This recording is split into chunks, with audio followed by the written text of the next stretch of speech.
Commissioner Ranganath తనకు క్షమాపణలు చెప్పాలి. నల్ల మల్లారెడ్డి అకారణంగా సరైన ఆధారాలు లేకుండా తన పరువుకు భంగం కలిగేలా హైడ్రా కమిషనర్ రంగనాథ్ వ్యవహరించారని నల్ల మల్లారెడ్డి విద్యాసంస్థల చైర్మన్ నల్ల మల్లారెడ్డి ఆరోపించారు. మేడ్చల్ జిల్లా మేడిపల్లి పిఎస్ పరిధిలోని నారపల్లి దివ్యానగర్ లో ఆయన మీడియాతో మాట్లాడారు. 2025 జనవరి 25న హైడ్రా అధికారులు తన ఇల్లు, పొలాలు, అసోసియేషన్ గోడలను కూల్చివేశారని తెలిపారు. తాను నిర్మించిన 4 కిలోమీటర్ల గోడను కూల్చివేశామని హైడ్రా కమిషనర్ రంగనాథ్ చెప్పడం వాస్తవం కాదన్నారు. తాను ఆక్రమించినట్లు పేర్కొన్న 2200 ఫ్లాట్లను విడుదల చేశామని, 100 కోట్ల విలువైన 6.5 ఎకరాల భూమిని స్వాధీనం చేసుకున్నామని సోషల్ మీడియాలో తన ఫోటోతో ప్రచారం చేయడం ద్వారా తన పరువుకు భంగం కలిగించారని నల్ల మల్లారెడ్డి ఆరోపించారు. తక్షణమే రంగనాథ్ తనకు క్షమాపణలు చెప్పాలని, లేని పక్షంలో చట్టపరమైన చర్యలు తీసుకుంటామని నల్ల మల్లారెడ్డి హెచ్చరించారు. లోపల అర్ర నిండా ఈచండి దివ్యానగర్లో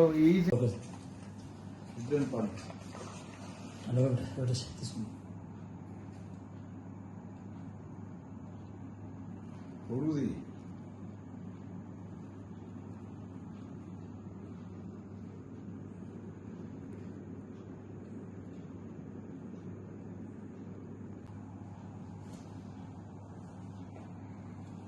ఇవన్నీ రికార్డ్ చేసినాం. Everything is available. ఇవాళ మీకు ఇట్లా సిబిఐ సిటిజన్ పర్సన్ ఉంటుంది కదా, నా అడ్వకేట్ హైడ్రా పెట్టినాడు.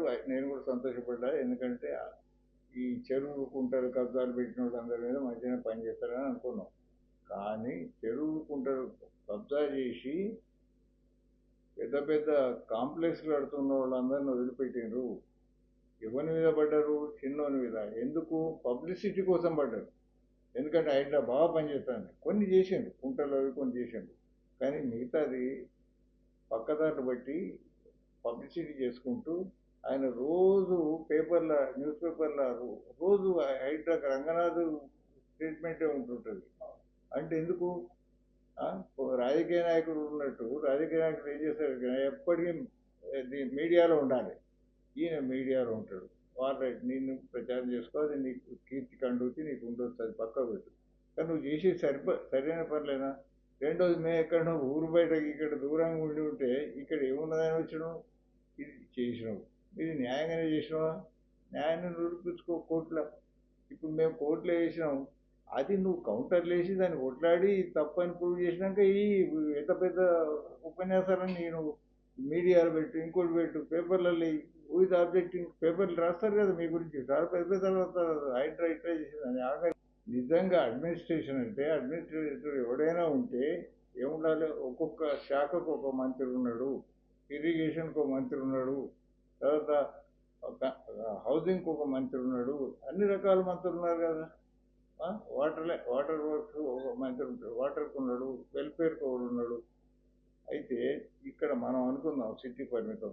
దాంట్లో ఇరిగేషన్ వాడు ఉంటాడు, రోడ్ అండ్ బిల్డింగ్స్ వాడు ఉంటాడు, తర్వాత హెల్త్ వాడు ఉంటాడు, ఎడ్యుకేషన్ వాడు ఉంటాడు, అందరు ఉన్నారు కదా. మరి వీళ్ళందరూ అంటే వాళ్ళంతా చెవ చచ్చిపోయినరా? వాళ్ళకి జీతాలు ఇస్తలేవాను. ఈ హైడ్రా రంగనాథం ఎందుకు? ఇది నెసరీ. అంటే నీకు అడ్మినిస్ట్రేటివ్ క్యాపిటల్స్ లేక ఒక ఆయన చాలా పవర్ఫుల్, ఆయన పెట్టి అందరిని భయభ్రాంతులు చేసి ఇక దాని నుంచి ఏమేమి లాభాలు వస్తాయో మనకు తెలియని విషయం. కానీ మొత్తం మీద ఏం కోరుకున్నారో హైడ్రాని పెట్టిండ్రు. హైడ్రా అవసరం లేకుండానే అడ్మినిస్ట్రేషన్ నడుస్తుంది. ఎందుకు అంటే అన్ని డిపార్ట్మెంట్స్ ఉన్నాయి దాంట్లో. జిఎస్ఎంసీ వరకు వస్తాయి, ఎక్కడ మున్సిపాలిటీలో కూడా అట్లే ఉంటాయి. తర్వాత గ్రామాల వరకు వస్తే మండల్ ఉంటుంది, మండల్లో ఒక అన్ని రకాలు ఉన్నారు కదా. ఎంబీఓ ఉంటాడు, ఆర్ఐ ఉంటాడు, ఇంజనీర్ ఉంటాడు, సర్వేయర్ ఉంటాడు, అందరు ఉన్నారు కదా. వాళ్ళంతా ఏం చేస్తాడు? వాటితో ఏం పని చేస్తాను నువ్వు? అంటే నీకు చేతగాక ఒకరిని పట్టుకొచ్చి ఓ బూచి చూపించి జనాల్ని మోసం చేసి నల్లమల్లారెడ్డి అంటుండే. అంటే నేను నా విషయం చెప్తా. I'm the last person to compromise with injustice. అది తర్వాత ఒకటే కష్టపడి పనిచేయాలి, ఆనెస్ట్ ఉండాలి. కష్టపడి పనిచేస్తే సంపద వస్తుంది. వచ్చిన సంపదను సద్వినియోగం చేయాలి. మన కుటుంబం మనం సౌఖ్యంగా బతుకునే. ఇది నా కాన్సెప్ట్. వచ్చిన సద్వినియోగం చేసే క్రమంలో నేను చేస్తున్న పని ఏంటి? అక్షరాభ్యాసం. మీరు ఒకసారి అక్షరాభ్యాస్ వెబ్సైట్ ఓపెన్ చేసి చూడండి వాట్ ఐఎమ్ డూయింగ్.